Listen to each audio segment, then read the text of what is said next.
Have you ever had that feeling that there is something much bigger happening behind the scenes of human history?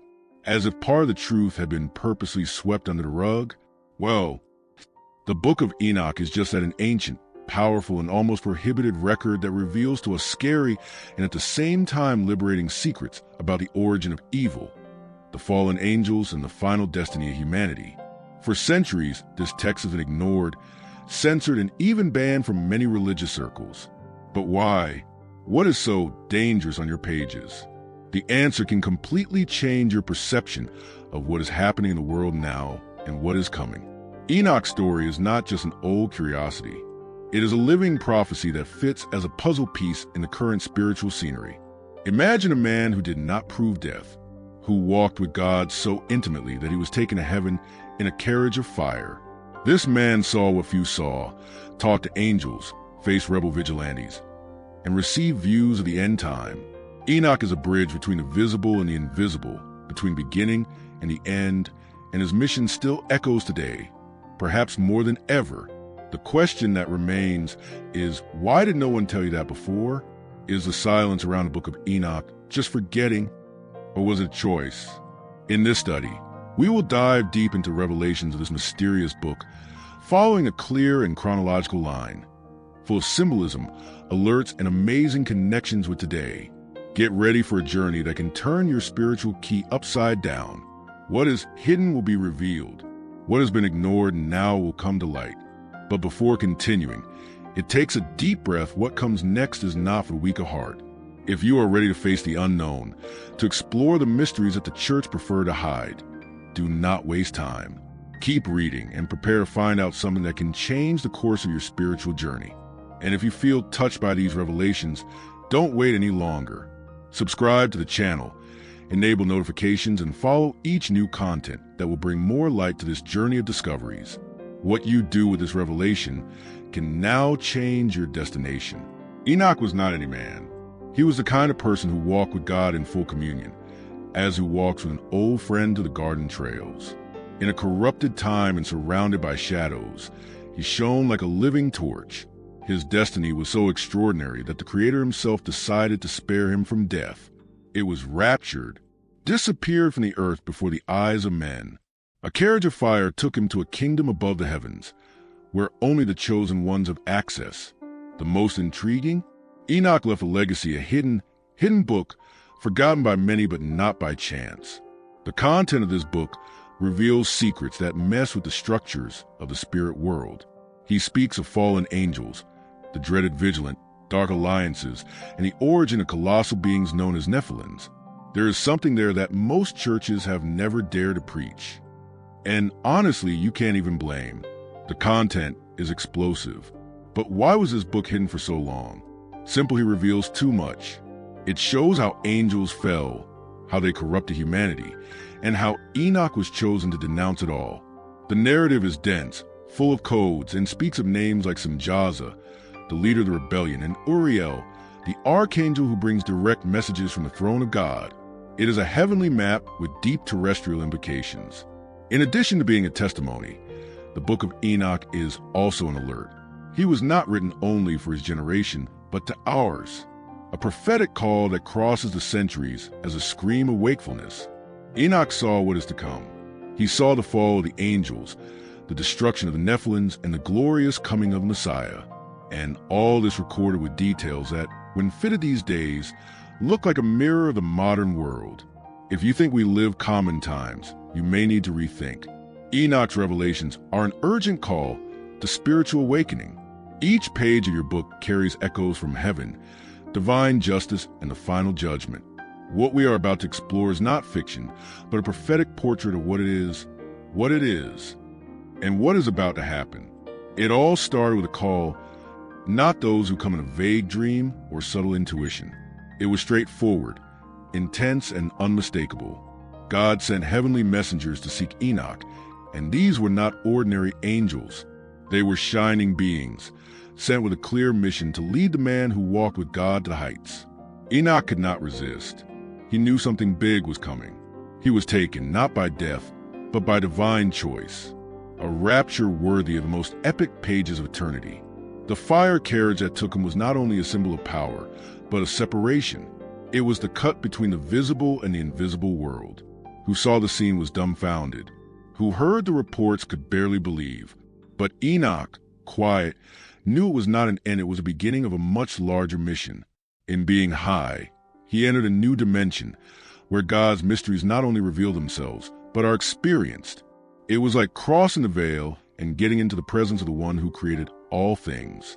Home, Enoch received a special task witnessing secrets that have been hidden since the early days. God chose him not only as an observer, but as a heavenly scribe. It was as if he were the official journalist of heaven, in charge of registering what even the ordinary prophets would dare to write. Enoch came to see the world with other eyes. Nothing else would be simple or ground. Every vision he received, every revelation he absorbed, was one more piece in a divine puzzle. Do not think that this choice came without weight. To be the bearer of a revelation is to carry an immense responsibility. God does not choose by chance. Enoch was tested, shaped, prepared for this mission. And this is where things begin to get really interesting. He would be the first to closely witness divine glory, the functioning of the cosmos, and the fall of those who were once next to the throne, the vigilantes. The story that was unfolded was so impactful that it would move the foundations of creation. This call from Enoch reminds us that sometimes when everything seems common, God can surprise us with something supernatural. Who would say that a man, living his ordinary life, would be chosen to witness the backstage of the eternal plane? This challenges us to always be alert, for the next call can come at any time. And when it comes, will you be able to say yes like Enoch? Imagine, for a moment, what it is to be before the glory of God. We are not talking about a strong light or a symbolic presence, but the living and palpable manifestation of the universe creator. This is what Enoch experienced. When he came to heaven, he found no silence or mist but majestic throne, surrounded by beings of pure light, where God himself reigned with absolute authority. It was like looking at the center of existence, where it all starts and it all ends. And Enoch was there, facing infinity. But heaven was not a unique structure. It was divided into layers 7, to be more accurate, each with its own function, its mysteries, its inhabitants, a kind of dimension and levels. Where Enoch was led by angels to understand the gears of creation. He saw what few have seen: heavenly kingdoms, prisons for fallen angels, snow deposits, wind chambers, and even the dwellings of the righteous. It was like taking a tour of the backstage of the universe, where everything made sense and nothing was by chance. Enoch not only contemplated, he understood. It received revelations about the movements of the stations, the cycle of stations, the limits of time, and the fate of nations. Everything was precisely connected, like gears of a cosmic clock. It was as if God had shown his source code, the hidden manual of creation. And that changes everything, because Enoch now saw the world otherwise. He knew why. He knew that the chaos of the earth was just a reflection of something that had dislocated up there. And it was at this point that the revelations began to weigh. Enoch saw the past, but also the future. He saw God's plans, but also the distortions caused by the fallen angels. It was at this moment that names began to emerge from Jaza, the leader of the rebels, and others who, although created for good, chose disobedience. The heavens, once harmonious, were now marked by a conflict that would soon be reflected on earth. Enoch was no longer just one viewer. It was a messenger. These visions shaped the role of Enoch as a prophet. He knew he needed to record all that future generations, including ours, would need this information to understand what is happening now. The book he wrote was not made to impress, but to alert. Because when you understand what happens in heaven, it begins to understand developments on earth. And that's where the role of vigilantes comes into play. And the story takes a dark course.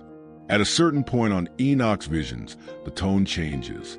From the glorious glow of heaven, he witnesses a heavenly tragedy that echoes to this day. A group of 200 angels, known as vigilantes, decided to break with their original mission. They were sent from God, assigned to observe and protect humanity, but instead were seduced by the beauty of the daughters of men.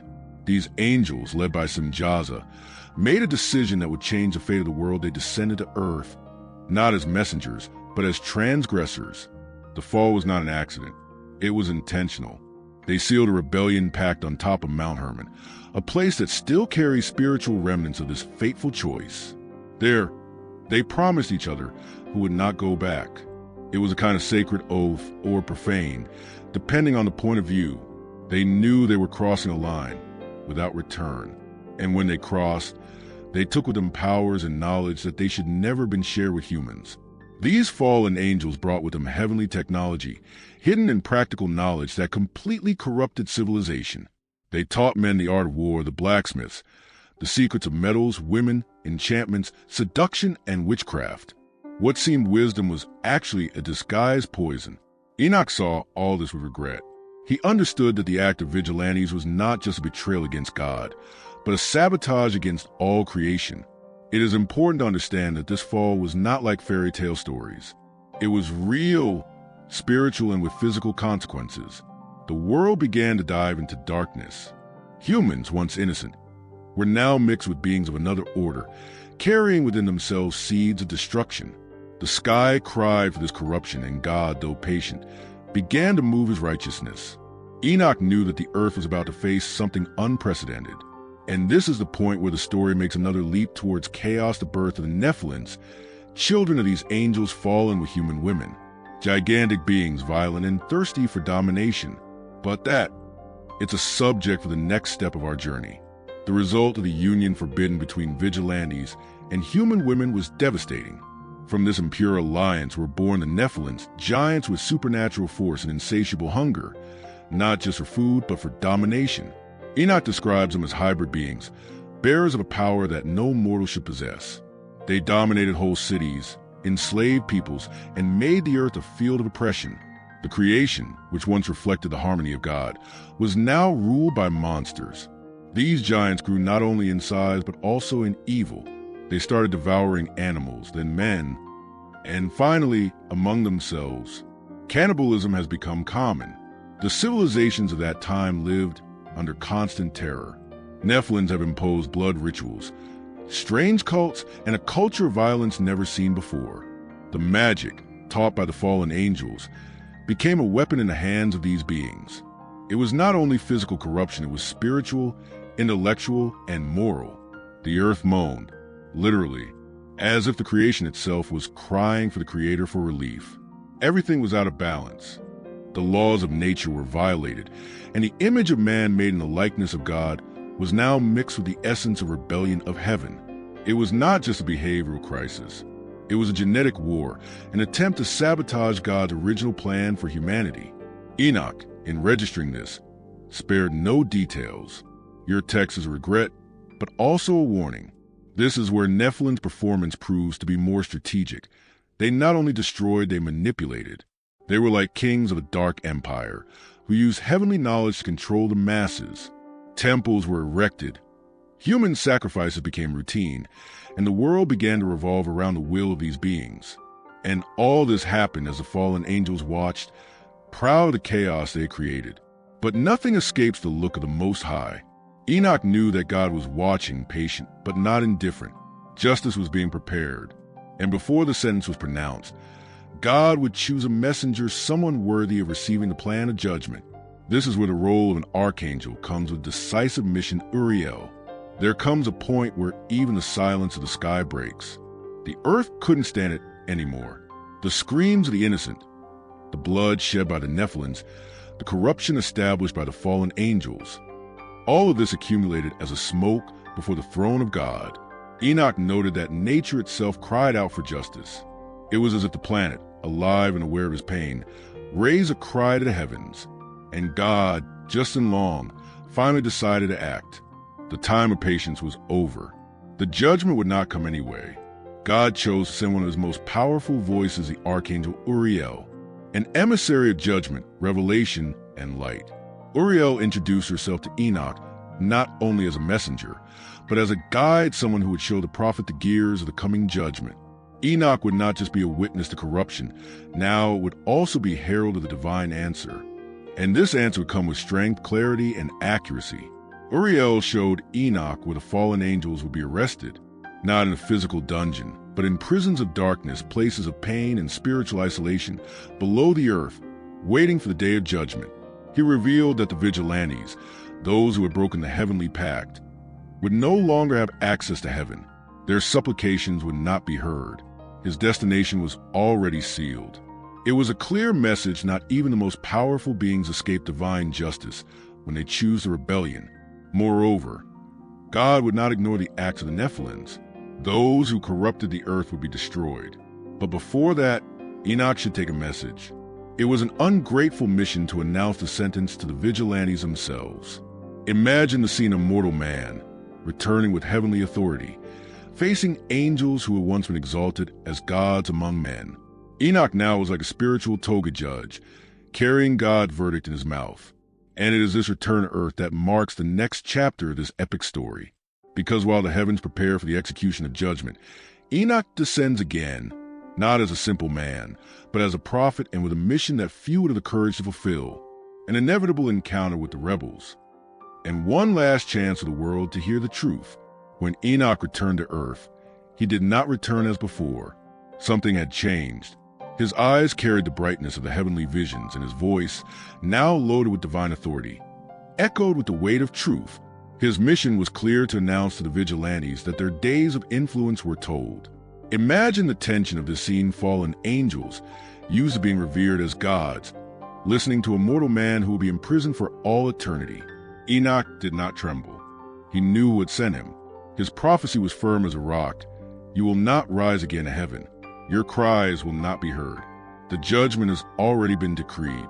This message fell like thunder over the fallen angels. Some tried to intercede, others revolted.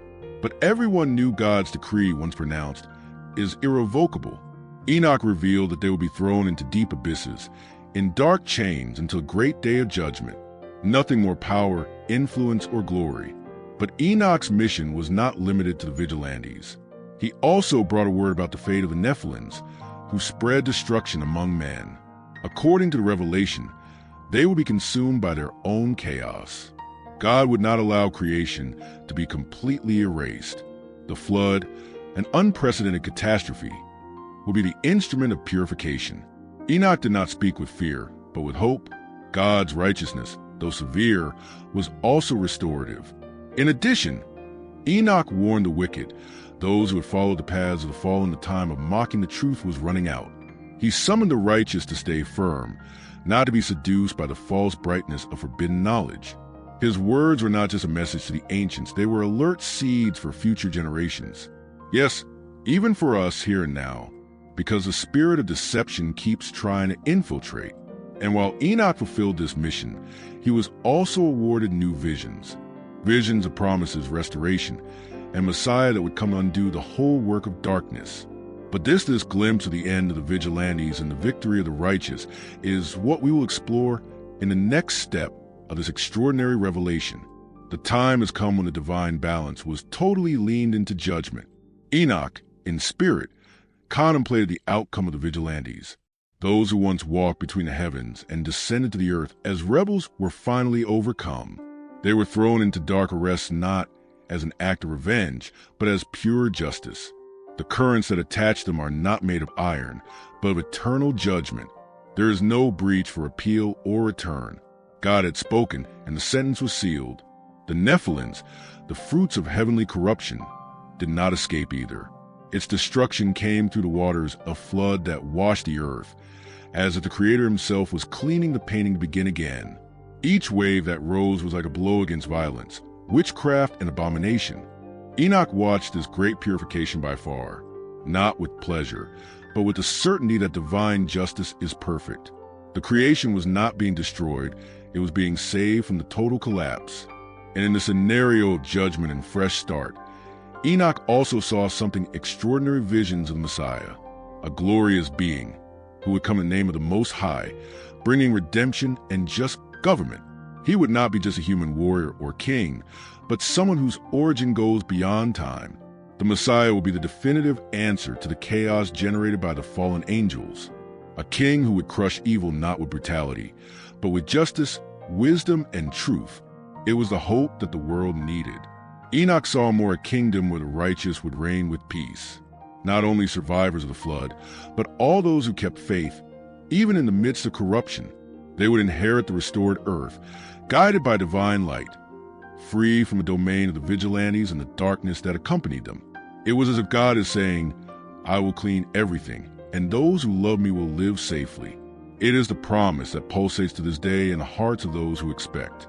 And so, with eyes turned to the future, Enoch ends this part of his journey. But he doesn't leave us alone. Your book remains a warning, a compass, and an invitation. An invitation to believe that even when everything seems dominated by chaos, God is writing an outcome and he always wins. Now, it remains just to understand what this ancient revelation has to do with our days. And this is what we will see in the prophetic conclusion. What does the book of Enoch have to do with us today, in the middle of 2025? More than it seems. The old words of this man who walked with God carry a weight that crosses centuries. His message, which exposes the backstage of the heavenly rebellion, is a direct warning to our day. It's not just a story, it's prophecy. We are surrounded by distractions, false teachings, and a spiritual war that remains disguised as progress. Enoch saw it all back there and wrote to us. The corruption that the fallen angels has spread still echoes, not with physical giants, but with ideologies, systems, and habits that drive man away from God. Modern Nephilims are invisible, but influence behaviors, values, and even religions. To ignore this battle is to risk being swallowed by it. Enoch's book awakens us, open our eyes, watch, and choose the right side even when it seems unpopular or strange in the eyes of the world. If there's something this story makes clear, that regret is not optional, it's urgent. Just as in Enoch's time, God gives time, offers grace, but also warns there will be judgment.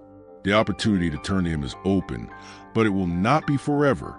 It's time to abandon old alliances with error, break with what seems harmless, but leaves us from the truth. Time is short, and the battle is real. You can't play faith anymore. Enoch also saw the return of the Messiah, and that changes everything. A righteous, powerful king who will come to restore what was corrupted. The question is, are we ready? Are we on the side of the light? Or do we still delighted with the whispers of darkness? This is not a theological issue. It is existential. Enoch's book has been hidden for centuries, but now it has returned to light not by chance. Your message is alive and pulsating, like a prophetic alarm in dark times. So if you read here, don't ignore this call. Reflect, position yourself, because this story is not over. She continues, in me, in you, in everyone who chooses to live with their eyes open. And now that you know this revelation, what are you going to do with it? Now that you've been led to know the story behind the book of Enoch, it is time to reflect on the impact of this revelation on your life. What do you do with this knowledge?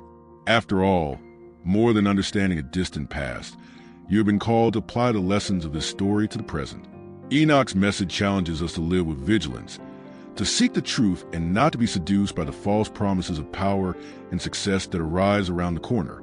The prophecy that Enoch conveyed, with all his dark, bright images, is an opportunity for change. The question is, will you move toward the light, or will continue to be distracted by the shadows? Repentance, justice, and the promise of a better future are timeless themes. They are not just an echo of the past, they are an invitation to transformation now. If you recognize that something needs to change, that the struggle between light and darkness is closer than you think, the time to act is now. Begin to strengthen your spirituality, your choices, and your worldview. Decide to live in a full way, to seek the truth above all, and to resist a mistake that tries to infiltrate. Don't expect things to improve on your own. You have the power to change your reality by aligning yourself with eternal principles. If you felt that this message has touched your heart and want to continue receiving more content like this, subscribe to the channel and enable notifications. Do not miss the chance to continue your journey of learning and transformation. After all, the world is changing, and those who are prepared, who remain vigilant, are the ones who will truly make a difference. What are you waiting for to move in that direction? The choice is in your hands. The revolution starts from the inside out.